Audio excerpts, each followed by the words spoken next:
Del Rio, Texas. Rob Wade. And Robert Garza.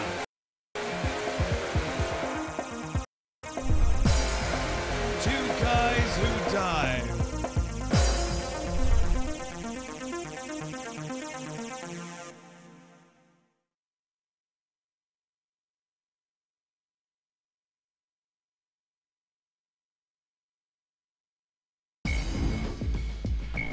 This episode of Two Guys Who Dive, recorded live Saturday, 5 January 2013, episode 49. Okay, let's try this again.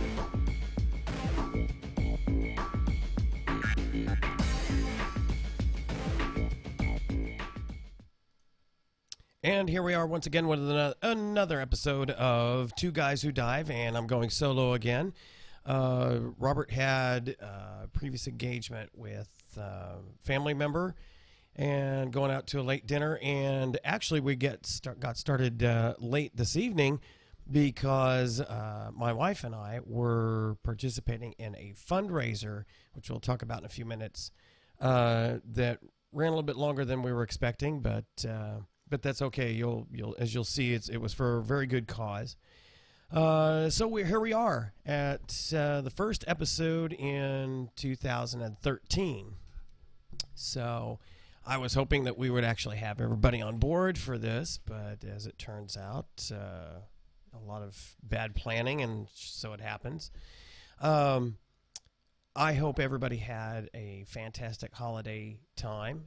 Unfortunately, when we taped our end of the year show coming into New Year's Eve, ran into a technical glitch. Of course, if you've been following it all, you know that the software that we use for the podcast, XSplit, has been going through, it's really in its early stages. It's only in version 1.2, and has been going through a number of little upgrades, and just prior to that episode, there was a small update to a small patch to the software, and we ran really long. And I should have seen this coming because I've read in the forums for XSplit the number of folks have been having difficulty with the software if you run a really long podcast. Most of them have complained about podcasts that run over 2.5 hours, which ours actually ran over 3, with 3 guys here because Troy McGonigal was also with us on the podcast. It's easy to get talking on various topics, even when you stick to the plan. Unless I crack the whip absolutely on times for each of the segments, which I never do, then it's easy to go long, especially as very conversant as the 3 of us are on various topics. So we had a great time, had a great show, and then we were just finishing up. Like I said, it was a little over 3 hours. I queued the final 2 videos that are basically our tags for the show, if you've seen the show before. And for some reason, when it switched from the first video to the final tag for the SETI Fox Productions, it hung and stopped. I mean, it just XSplit. Nothing else in the computer hung. I was still able to do all sorts of stuff fine. And literally the CPU, and I'm going way over the heads of a lot of folks who might be paying attention to this. I normally run, so I can see what I'm doing to my system. I run the task manager and look at the performance characteristics of how the CPU is running, what my memory is doing. Because usually if we start seeing a performance breakdown of the live stream, because we stream this and record at the same time, which is pretty taxing on a machine. Even a pretty recent, a little over a year old quad core machine, it can be taxing. And I watched the CPU workload go almost to 0. But the program was hanging. And I should have seen this coming. Like I said, in the forums, a number of people have posted that they've seen a similar issue when the podcast goes long. And they were already starting to run the release candidate for an update, a pretty chunky update to be where they were planning to be more compatible with Windows 8. I mean, this is running on Windows 8, fine for the most part. It actually runs better on Windows 8 without it being optimized for it than it ran on Windows 7. I see a little bit less workload on my machine, but there are glitches. But I didn't want to jump to this newer version just prior to doing our final episode, and it turns out I probably should have. So here we are. I have moved to this release candidate. It's actually into the second reiteration of the release candidate.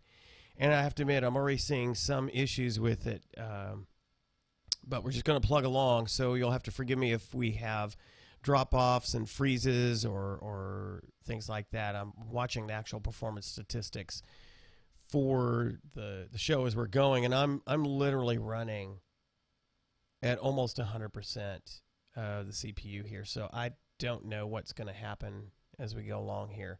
I didn't have this with the version prior to this, so if it keeps up like this, I may have to drop back, because even with the potential lockup there, I wasn't seeing this much CPU usage. So that's definitely a step backward. You don't want something that just chews up your machine. I'm literally running at 100%, 94%, floating around there. It's just crazy. And we're going to be taxing it a little bit with some of the stuff we got going tonight. So we'll see what happens. So anyway, yeah, you can see some stuttering here. Go back to the full shot, see if we see any improvement. So Tara and I were at a benefit for the Scleroderma Foundation. It was a benefit concert.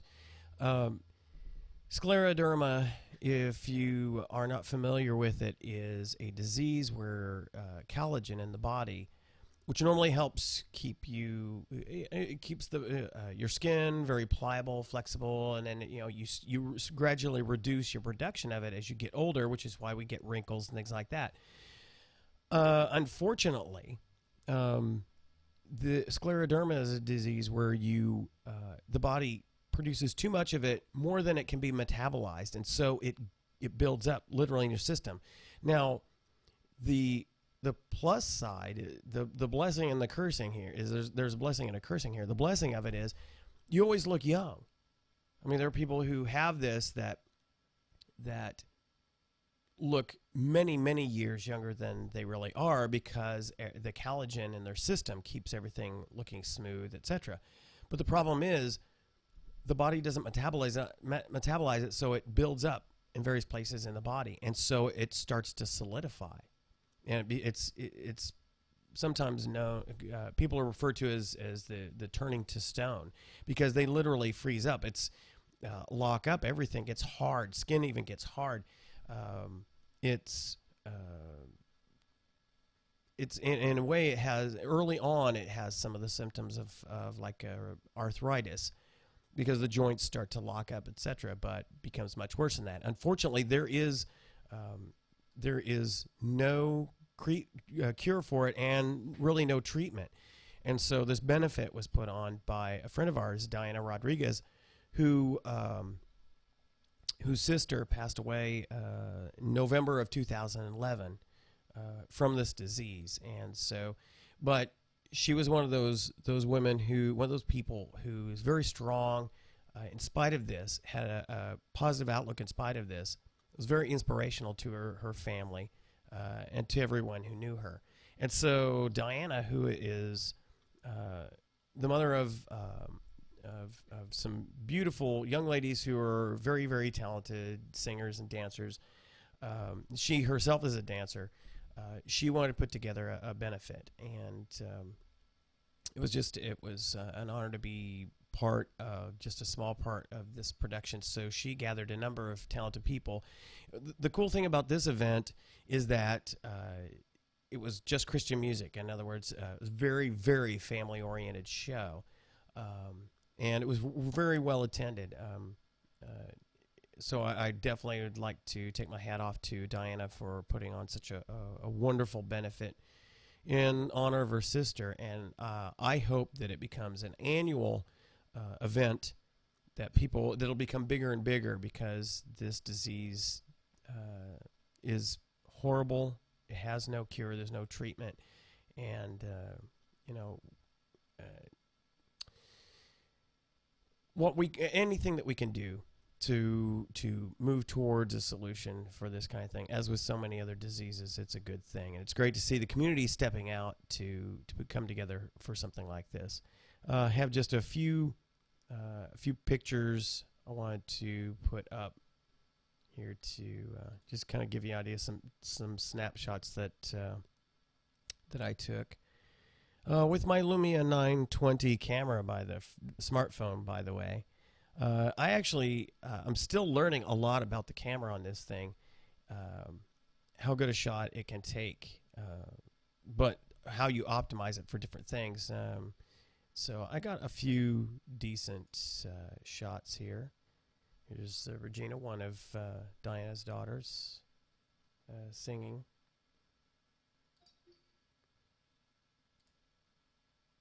Talented young man back. He very, very good guitarist and singer. It was commented that he's kind of like the next Rodney Foster, who, if you're not familiar with the Del Rio area or not familiar with country music, which normally I am not familiar at all with country music, I stay as far away from it as I possibly can. Rodney Foster is a local Del Rioan who has made it pretty big in country music. And so this gentleman looks to be someone following in his footsteps. He had very good technique, very good approach to his voice, very good control. One of the songs that he did was Tears in Heaven by Eric Clapton. Did a wonderful job with it. And we had a number of talented people coming together to do this show. I love the shots that this phone took, especially once I got a handle on how I could optimize, the settings. I know nothing about photography, but I'm learning more and more as I go along, because I want to really do a good job with it, especially since I now have a phone with a really great camera, but also because of the photography and videography that I plan on doing a much more of, and hopefully a better job of as a scuba diver. This is Diana herself. She normally does not get, she teaches, but she doesn't normally get an opportunity to dance a lot herself. As a matter of fact, the last time she danced that we got to work with her on something on was in Chicago, and she was one of the Merry Murderesses. She did a wonderful job with that. And then here she is with two of her surviving sisters, Melissa and Kathy. And just a couple more shots of some of the girls who were dancing. These are girls who are out of high school. They used to be her students, so they were called, they were her alumni dancers, and they did such a wonderful job.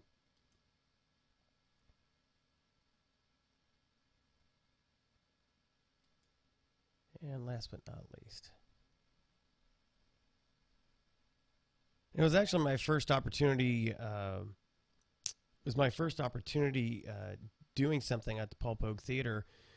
Now that they have the new lighting system, and so they have LED, at least I couldn't tell from the rails and along the balcony and the walls, but overhead they definitely had the LED system, which was nice, because that means that you can you don't have to change the gels out. You literally, it brings our theater at least partially up into the modern century as far as doing shows, because you can set any lighting plot that you want, because the LEDs are colorable through the control system, which was really nice. And so we had a great time. That's why I have this pin on here. It's for the ribbon. It's for the Scleroderma cause. So if you came out to see the concert. Appreciate it. The money, all the proceeds that were gathered for this are going out to going directly to help support research for a cure for scleroderma. I pray that none of your family ever encounters something like that, because realizing that there really is no treatment available makes it all the more frustrating.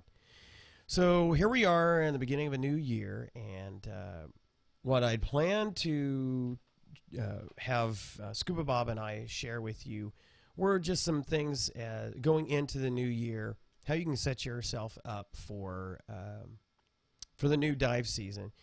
One of the issues I run into a lot with students is they get their certification and then they don't dive.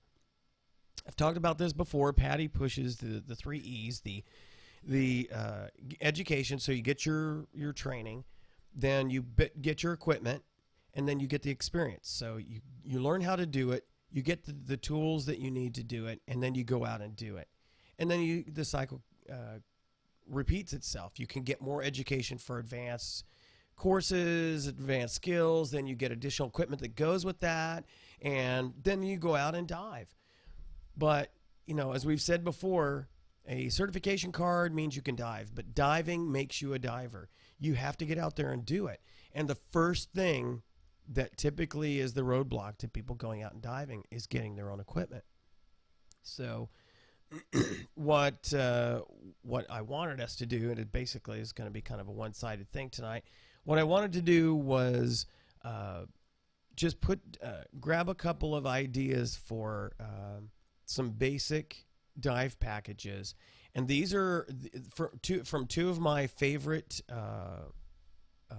scuba equipment websites that ScubaBob and I shop at frequently, and they have such great deals on things. Now, definitely check out your local dive shop if you have one, especially if you want to try different things on, see how they fit, etc., and even how they look, because fashion is becoming a bigger part of the design of all the equipment. Even though the function, of course, is the primary driver for the design, they realize that more and more people are looking for the fashion part of it too, especially now that there are more and more women who are diving. So you have complete lines of women's dive gear specifically for their shape, and also appealing to their particular fashion sense as they dive. So you see the more feminine colors, pinks and things like that, and that's all great. I love that. If you're gonna dive, why not look good doing it, right? So these two websites, divers-supply.com and leisurepro.com, it's hard for a lot of places to beat their prices. So if you go to a dive shop, try some stuff on, and you get an idea of what you want to get, then you could, of course, buy from them. I should encourage you to buy from dive shops, because that's how they survive. But if you don't find what you want, but you've got an idea what you're looking for, these online places are great, and it's hard to beat their prices. So I've got a couple of packages here. Let's see if I can grab the first one. Here we go. This one is from diverssupply.com, and this is what they call their value package. They have a number of packages, but this shows you how if you've gone through the course, you already have your wetsuits, your mask, your fins, your snorkel, your dive boots if you're wearing those with the fins that you've got. And then depending on where you were diving, you may also have the hood and gloves as well. But you have your personal gear. All you're missing are these components: your BC, your regulators, primary and alternate, and then your console, which has your submersible pressure gauge and at least your depth gauge. I definitely recommend you always get a compass as well, whether you get one that you wear on your wrist or one that's attached to the console. I find the one on the console more convenient mostly. And then the setup you see here is extremely basic. in that the console doesn't have the compass with it, and it's just got a depth gauge. In other words, there's no dive computer, so you would definitely have to rely on your training, having learned your dive tables, and so you would use this. So this basic system, and this is the basic, what I call the store brand from Diver Supply. It's got the Scout jacket type BC, but it's weight integrated. I recommend most people get the weight integrated BCs because it's just so much easier, less hassle. In most cases, that's what you probably trained in anyway. So it's got the weight integrated pouches there and all your basic features. It's kind of a no frills jacket BC, but I've got some of these for my training classes, and it works out great. The students have been comfortable with them. They've functioned very well. And then I also have this particular set of a Regulator, primary and alternate. Again, no frills setup. They're easy breathers, easy to take care of. For most people who dive typically during the normal season, in the warm water, these are perfect.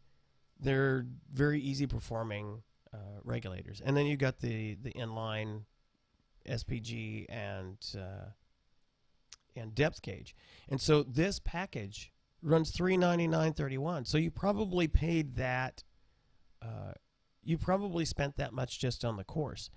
And if you were able to afford that, you should be able to afford a basic setup.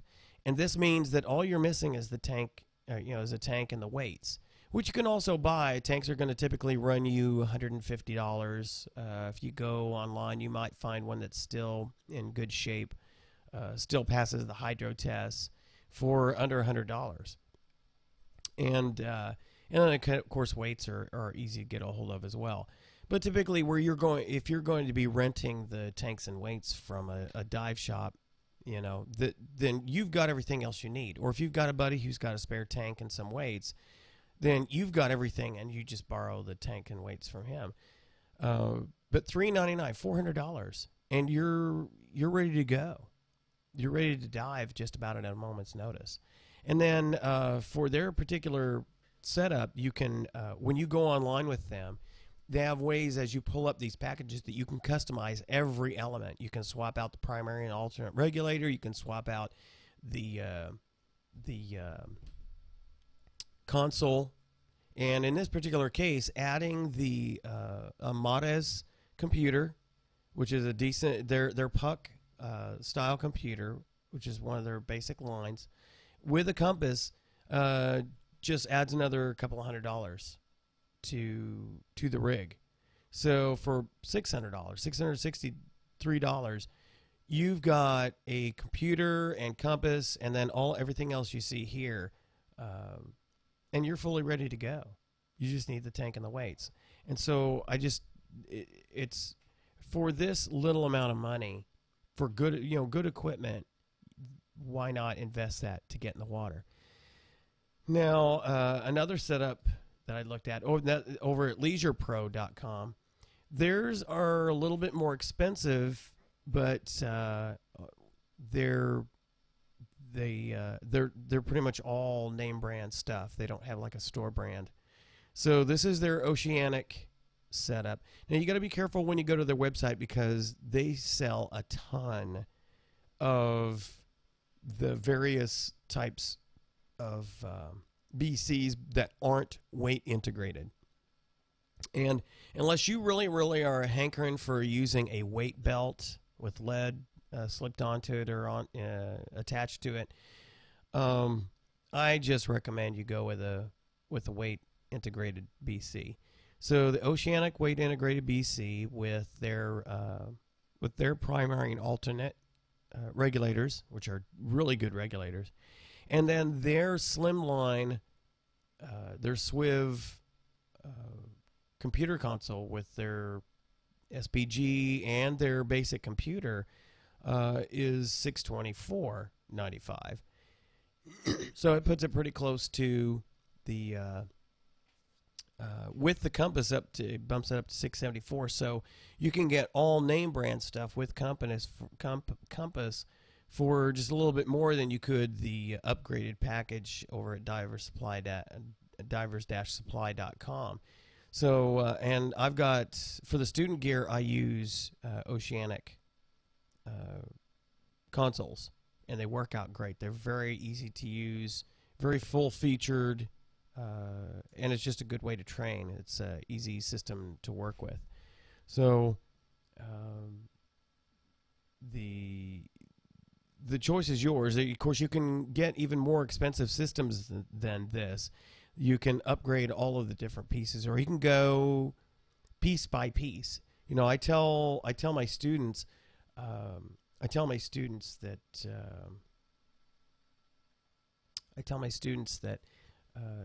if you can't buy anything right off the bat, or buy a whole package off the bat, buy one piece at a time.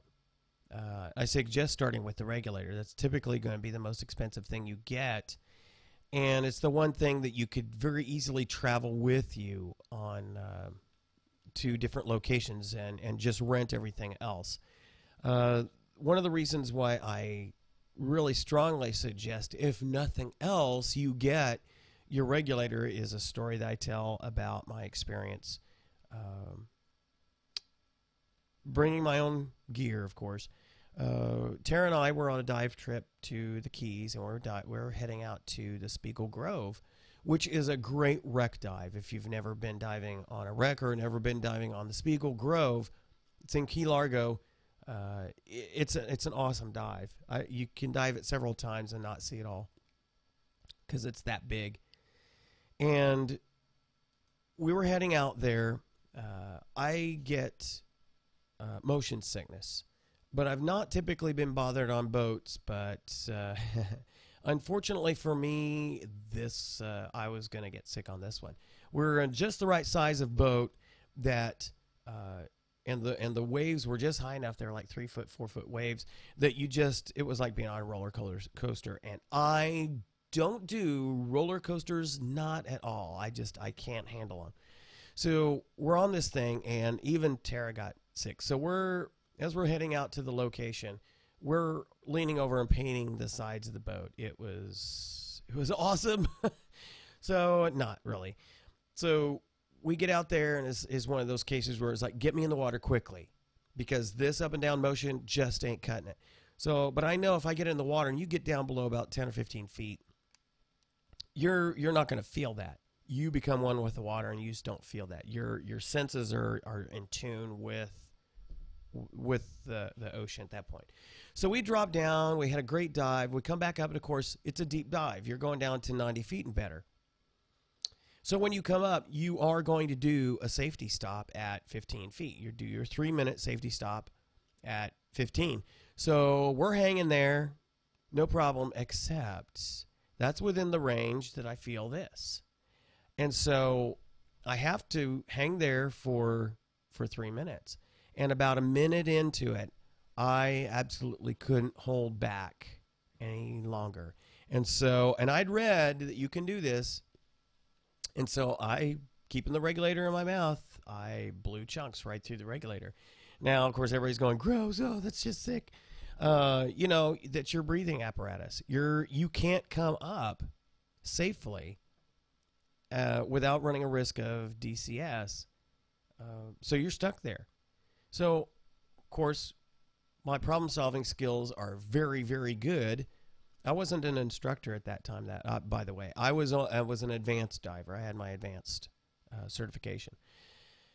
So you just keep your head about you and realize, okay, I've pushed it right through the regulator, and I have my alternate. So I grabbed my alternate, again, keeping at the 15-foot mark.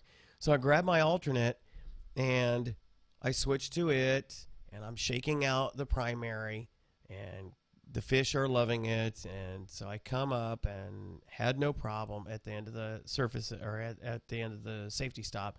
Had no issues other than I was nauseous.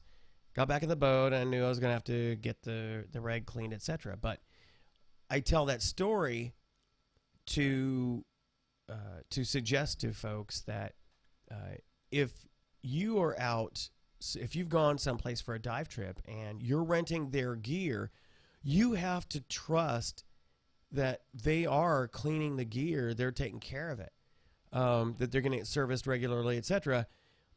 And you have to trust that you have to trust that the person who used the rig before you rented it didn't do exactly what I did with it. So,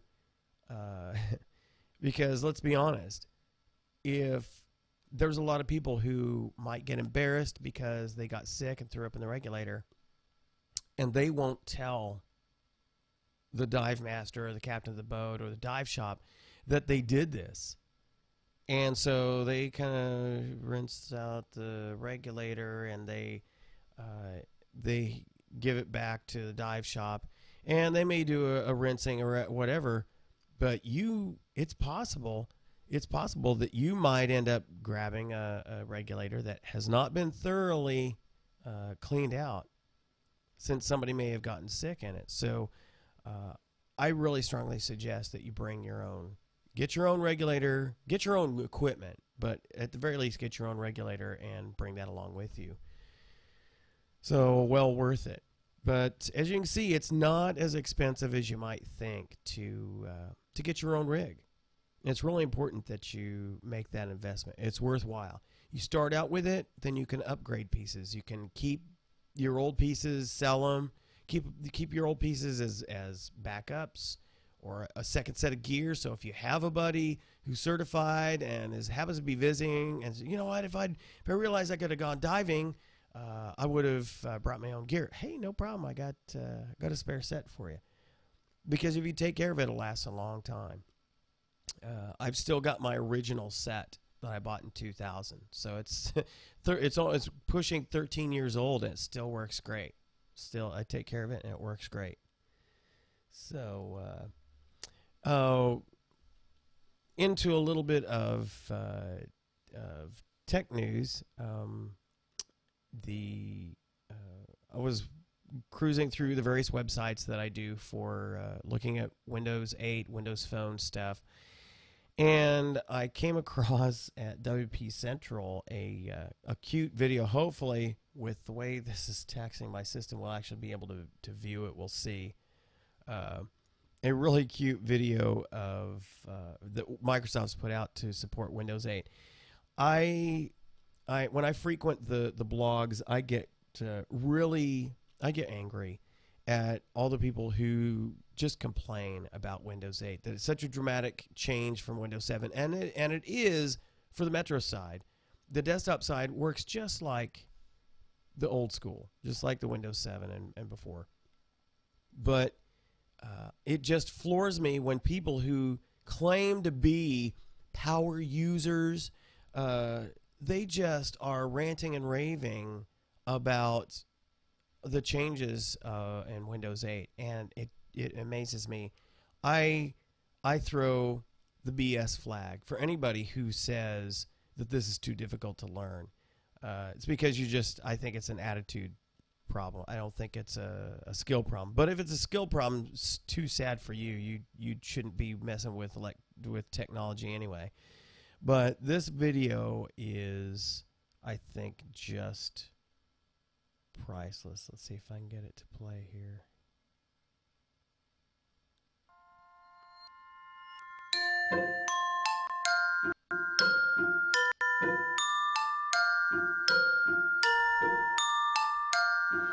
Olá, boa tarde. Estaria interessado numa pequena demonstração? Sim, Sim? poderia dar, sim. Eu vou então chamar um colega. Só um minuto.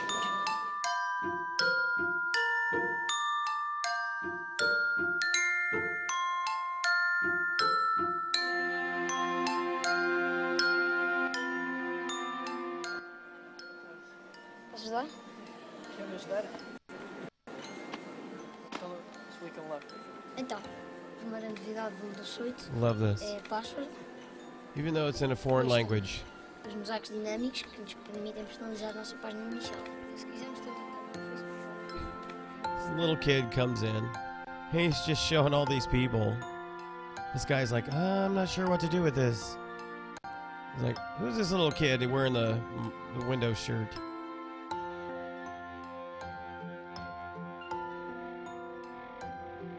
It's like, wow. See how easy it is. It's so easy. These business guys. It's a trip.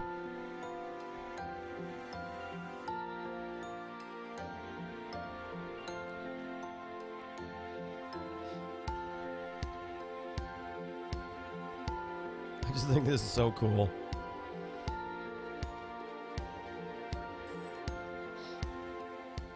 O senhor é que faz a demonstração? Eu é que faço a demonstração. I love it.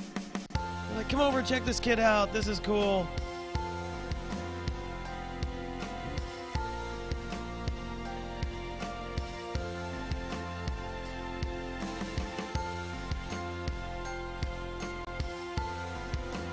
I just think so far this is like the best commercial.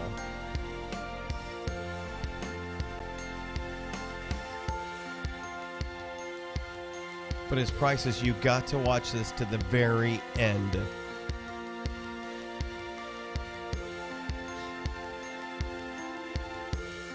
Even this old couple.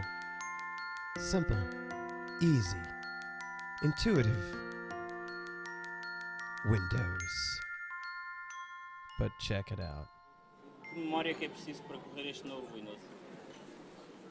Espera aí que eu vou chamar a minha colega que ela responde essa pergunta. So he goes to get his colleague. Boa tarde. Disseram que estava a chamar. It was a girl even younger than him. That is absolutely, that's absolutely priceless.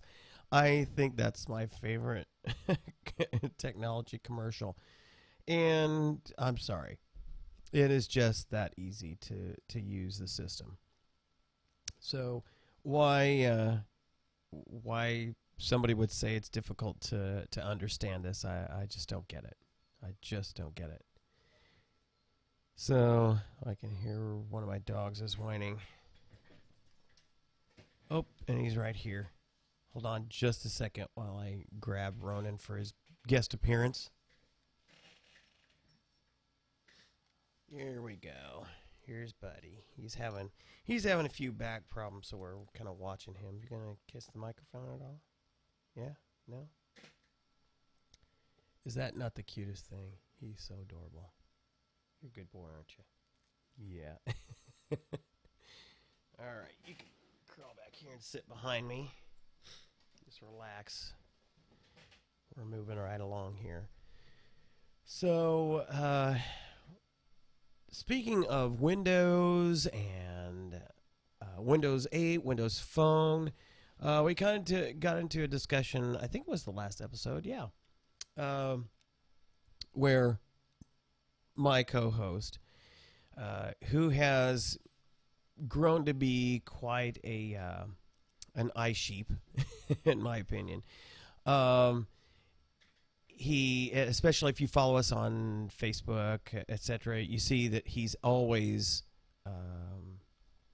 pushing Apple. Of course, I'm one of those that while I hate Apple and I hate Google, and I don't give Microsoft an inch when they blow it, I still love their products more. I just their products I find are much better for what I need than anything else, and but I'm at least fair enough with about the strengths of Apple and Android, etc. Even if I don't have to like them in order to acknowledge what they do right. The difference is, at least of late, Robert does not acknowledge that. There is nothing that Microsoft can do right. Which, of course, the fact that they still own the major market share in the desktops, etc.,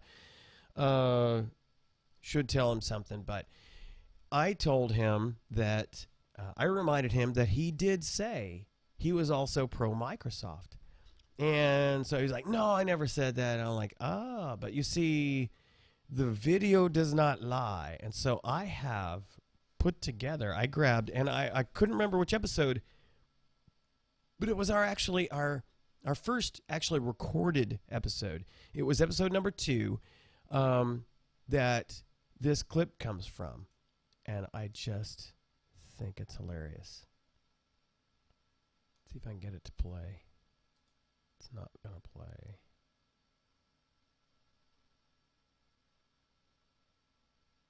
Or maybe. Oh, come on, it's got to play.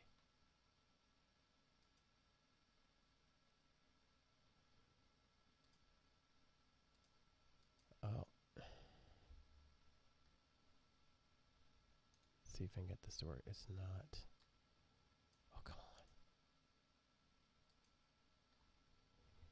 on. Okay, I'm definitely having some issues with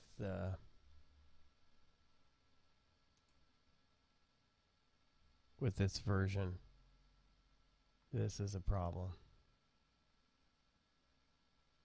Start when the scene loads is what it says.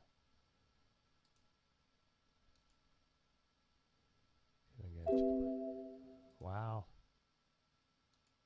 Oh, come on. It's got to play.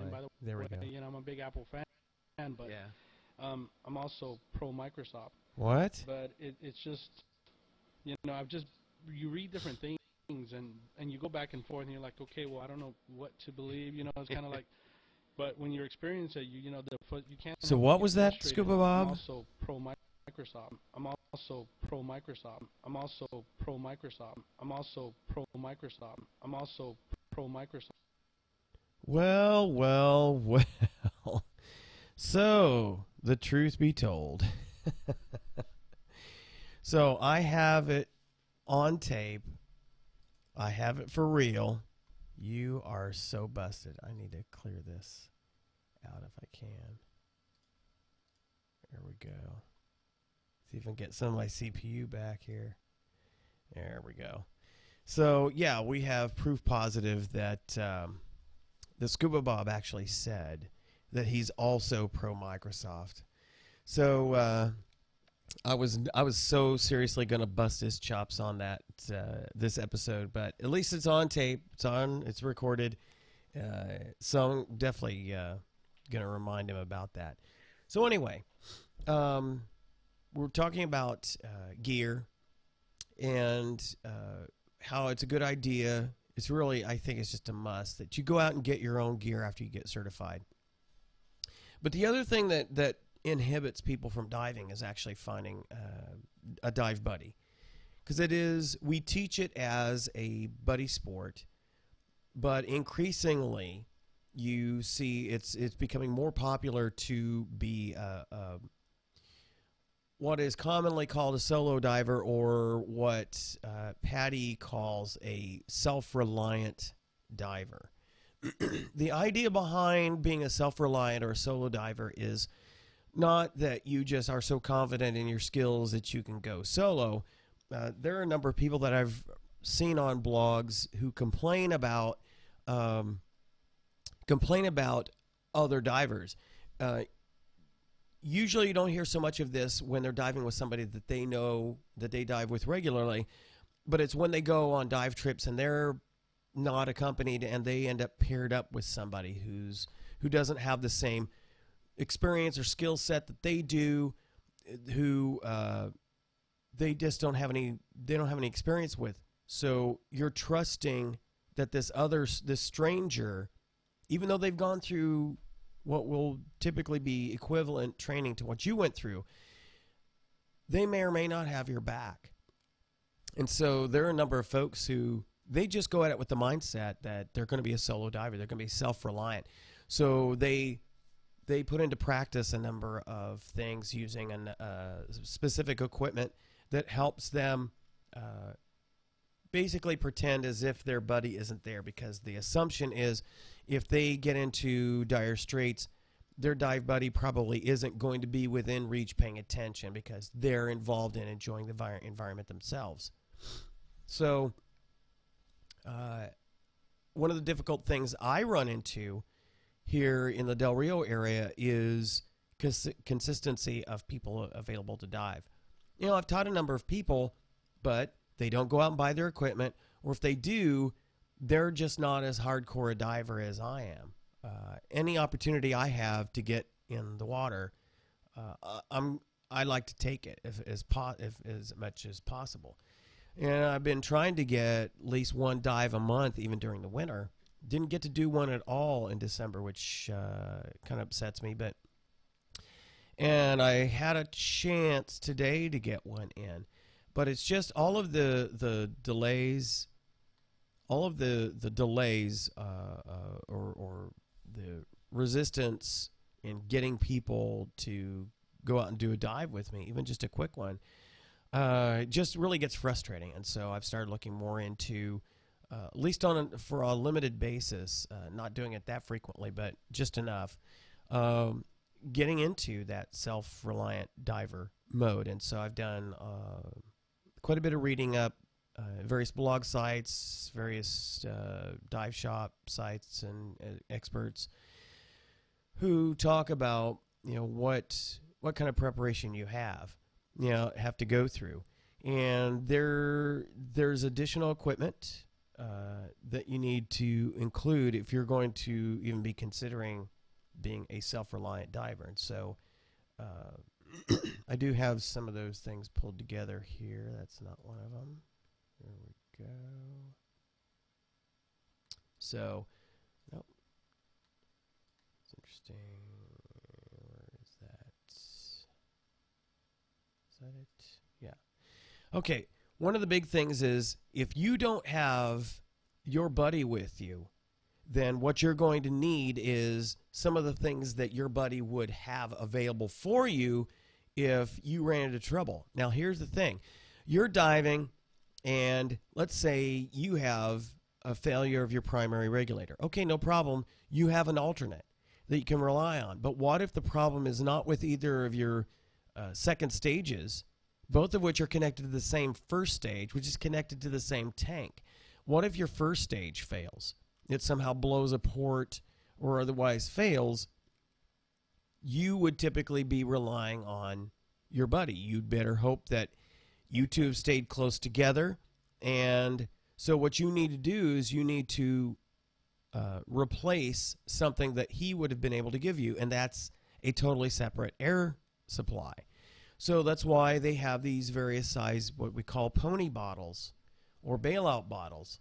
So and of course they have a bunch of them in different sizes, and they can be used in a number of different ways. Some people use them as mixing, for different stages if they're doing actual decompression dives.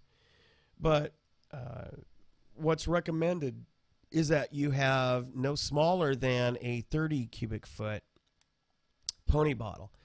So Genesis, among other companies, Catalina does too, has a number of these different size bottles, as you see here.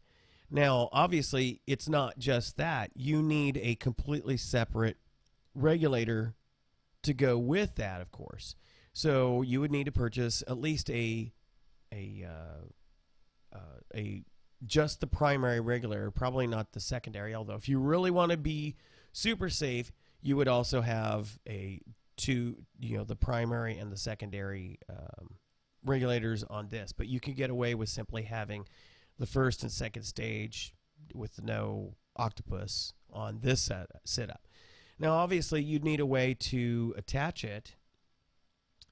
So you'd need to get some sort of mechanism that attaches it to your, if you're not going to use it as like a sling to the side or the front of your gear, and then a common way to use the secondary is to simply have it physically attached. And there's a number of ways you can do it. I think this is as good as any, and it's fairly inexpensive. You just get dual straps here, and it just attaches the secondary bottle to your primary. And then obviously you would have your regulator attached to the valve there, and it would be probably attached via on a D-ring or something around the front. So if your primary and secondary fail, you've got this one to start working your way up. Now, what else would you need to go along with that? Well, one good thing to have would be not just... See, do I have that one here too? Yeah.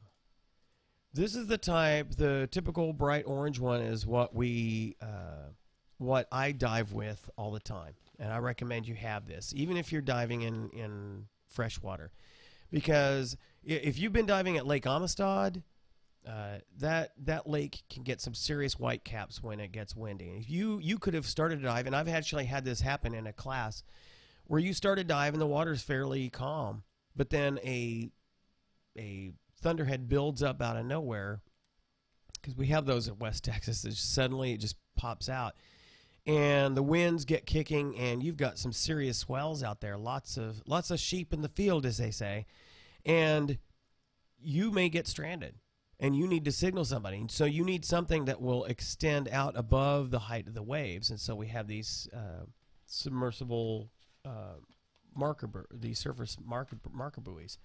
Now, I've got get the full shot here. There we go.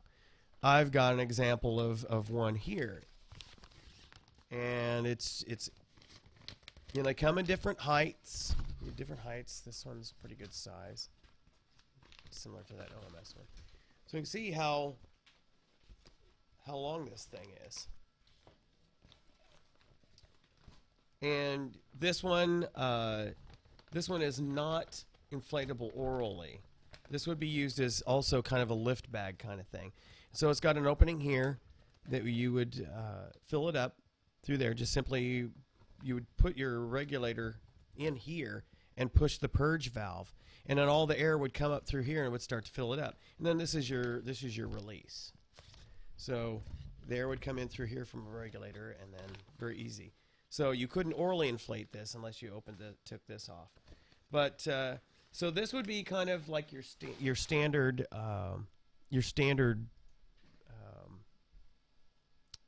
bright orange one that you'd use if you were going to be using something as just a marker for your diving. To let boaters know. Usually not used as an emergency. So what you could then use is, switch back to here, you could use, as is often the case, the yellow one, which you can get some of these bright yellow that actually say emergency on them. And so you could have, let's say you're in a dive and you've given somebody your dive plan, kind of like being a pilot. You give somebody your flight plan. You give someone your dive plan so they know, I'm going out at this time. You call them or let them know, I'm getting underwater, starting my dive now, and I should be contacting you within an hour, or whatever you're expecting your dive profile is going to be. So let's say it's you're going to be down 45 minutes as a self-reliant diver, and you get into trouble and get stuck. You've got obviously your regular orange or similar marker dive flag following behind you. But if you throw then this yellow one that says emergency, as soon as you get into trouble, and if you can't make it to the surface, if you've got your alternate, your pony bottle, then you're buying yourself some time if you remain calm and work through your problem solving. In the meantime, you could throw that. You could then release this emergency buoy alongside your regular marker. So if anybody is on the surface and sees that go up, then that's an indication that not only are you a diver down, which is what the bright orange ones typically say, just say diver down, that you're in distress. So this helps signal people. So they can hopefully send you assistance. Now, in Lake Amistad, we have the Park Service here has trained a trained team of divers that there's somebody always available. So if you get into problem and they know, and you send up your emergency signal, then they can notify the Park Service, who then can send divers down as quickly as possible. And you're clearly marked.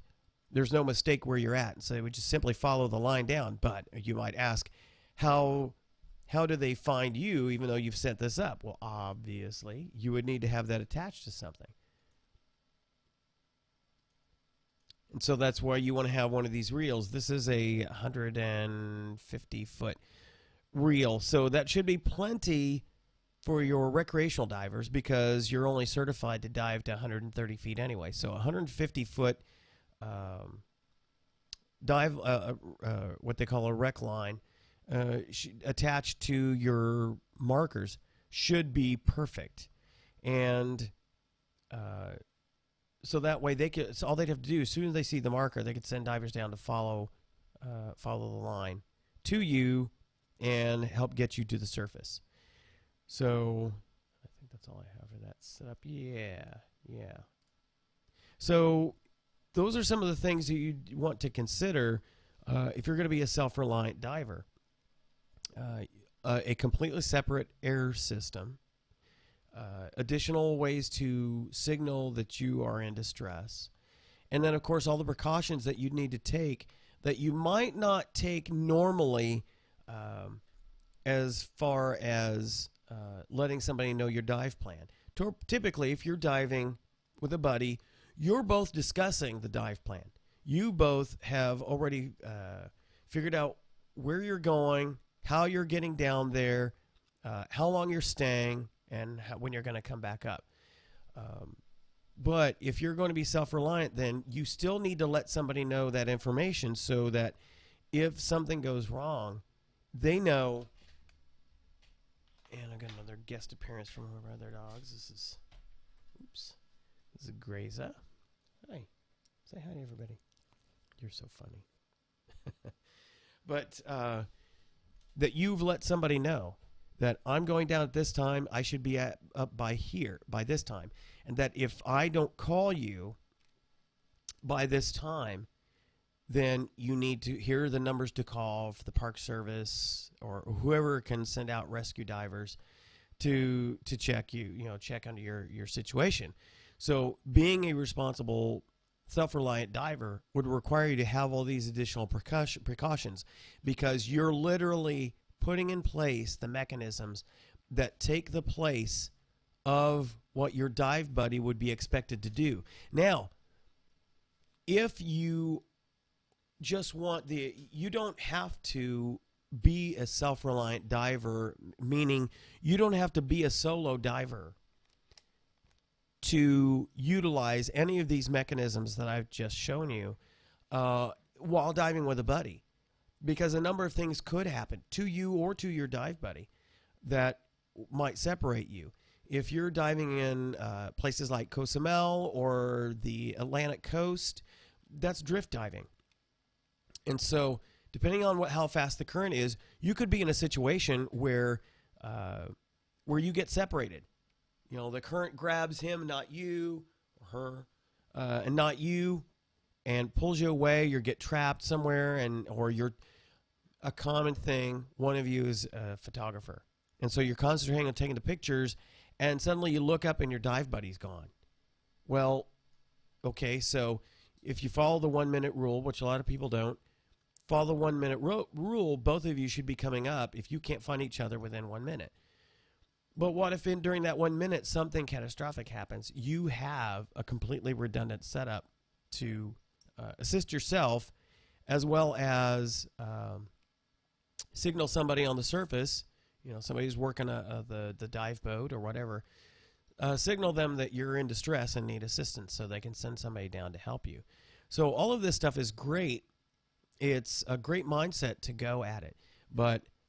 So I share all that to just help educate you on things to consider that you might not have considered because I do know people, and admittedly I've done it myself on rare occasions. But I know people who regularly go diving solo. Now I even go with a spare air, which really wouldn't allow you to stay down, but I can get to the surface from 130 feet. With it with no problem. You just got to keep your wits about you and just breathe regularly and you're fine. But you may run into a number of people who dive solo all the time and they don't take any of these precautions. They don't do any of the redundancies that I've talked about. But so I can get as much diving as I can and not be a slave to people who aren't as flexible as me, or have various things come up all the time that they aren't able to dive. I'm looking into all of this stuff to, on occasion, if I just absolutely have got to get a dive in, then I've got all the proper redundancies to go. So those are some things to consider if you happen to be a solo diver, but you don't take these precautions. You really should. A number of your agencies like PADI and SSI, etc., have some sort of training that you can go through. I think SSI actually has a solo diving course. PADI has the self-reliant diver course. They don't pilot it or advertise it as market it as a solo diver course, because they think you should always dive with a buddy, and you really should. But there are times, legitimately, and it's becoming more and more popular, there are legitimate times where you may have to or simply may want to go solo. But again, it all comes down to making sure that you have redundancy, replacing everything that your dive buddy would be there for if something went wrong. Because if your equipment fails, you would need their alternate air source. If you were stuck and they couldn't get you free, they would be going to the surface to signal somebody. And so you need a mechanism. And while a mechanism like an SMB is not the same as having a person up there waving their hands or swimming for help or whatever, there are additional mechanisms that allow you to do that. There is, I think for a couple $100, there is actually a submersible radio that you can use. It's a pretty good system, but again, it's kind of expensive. So it depends on how serious you are about this. But those are all things to consider. And now I'm not using this as a opportunity to suggest to anyone that they go out solo diving or suggest that they go self-reliant diver for the purposes of diving without a buddy. But even if you're diving with a buddy, knowing that there are things you can do to prepare in case your buddy somehow gets separated from you or runs a situation and you're both in dire straits. When it comes down to it, we teach this in the rescue course. If it does come down between you and your dive buddy, you've got to save your life first. It's that simple. Because if you typically, if you're one of those people who think, oh well, I'll give my life for somebody else, and that's great. That's all altruistic, and that's great. But bottom line is, when you're down there and you have something so catastrophic that both of you are in trouble, chances are you're going to do a better job of saving yourself than you could save them, and then you'll both because if you try and you give yourself up for them, chances are you're both going to go. So, which is why it's important to keep up with your skills. Any additional equipment that you get, like for self-reliant diver, you need to make sure that you are practicing with it regularly. Even when you're with your dive buddy, as a matter of fact, it's actually better if you do, so that if you can get used to it and your dive buddy's there as a backstop, if you will. So get practiced using your alternate. Simulate just like we do in the class. Say, okay, I'm simulating my low on air or my out of air, my low on air and my out of air, and give me your alternate. Well, okay, simulate that I have a catastrophic failure.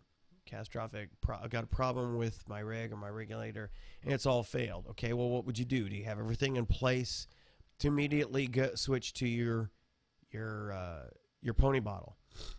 For instance, it makes your pre-dive safety check take on a whole new aspect too. Whether you're using a self-reliant diver rig or not, because you have to make sure such things as both air sources are on. You know, you go to the BWRAF, the starting with your BCD, your weights, your air is on, your releases. You know, you turn your primary air on. If you're wearing a pony bottle, you'd have to make sure that that's on as well. Making sure that your regulator is placed in a location where you're not going to confuse it with your secondary that's on your main tank and so forth. You've got to practice those things. So just some food for thought as we get into the new diving season. So we've covered some basic rigs that you could get that would be really inexpensive but decent gear to get started with, so you can be a diver instead of just sitting on the sidelines waiting for the once a year or once or 2 years trip somewhere where you rent the gear and, oh, it was great memories, but how does that work again? Because you haven't kept your skills up. And then, of course, things to consider if you're going to be a self-reliant diver. Some equipment and thought processes you need to go through. So as we wind down here, let me hit some of the administrivia. Dun, dun, dun. So our next dive club meeting is coming up in just a little over a week. Del Rio Dive Club meets the third Thursday of the month. And so we've got the next one, 17 January at Rudy's Restaurant. Oh, look at that. The size of the... I wonder if I didn't catch that last week. Is Restaurant. Is that a restaurant? There we go. Love this. And then we've got our scheduled trips to Balmorhea State Park, and all of those are creeping out. What's the deal? I think this new version, the fonts worked differently. And so I'll have to fix that. Wow, there we go. Yeah, it consistently happened to all of those. So, 17 through 19 May, 14 through 16 June, 19 through 21 July, 16 through 18 August. And, of course, if you're watching this on YouTube or Vimeo, you can also follow us live when we do the podcast every Saturday, typically at 8 o'clock on Ustream. Just go to bit.ly/2guyswhodive, and then you can also join in the chat room there, too. We really encourage folks to interact with us if you can. You can ask us anything. You can comment. We'll read it on the air. And if they ever get XSplit going smoothly here, because it ain't right now, we've got Skype set up so that folks will be able to Skype into the show and be not just typing to us in the chat room, but actually be on the show. So our Skype is 2 Guys Who Dive, all together, no spaces or dashes or other special characters. And then you can send us email at tgwd@outlook.com. And if ScubaBob were here, you could send him an email at rsgarza821@yahoo.com, or follow him on Twitter, rsgarza435. And, of course, you can follow me on Twitter at robertcfp, or send me an email at robert.wade@setifox.net. So, that pretty much finishes it for this week. It's kind of interesting working with the release candidate of XSplit, so it's created some interesting situations here. I'll be anxious to watch the playback as soon as I end the podcast here to see if it looks as choppy as it did on the screen here, and I'll have to send in some suggestions to the programmers of the software. Tell them I think I'm going to drop back to the previous version till this gets smoothed out. But as always, we always appreciate you all following us and checking us out, and we look forward to being with you next week on another episode of 2 Guys Who Dive.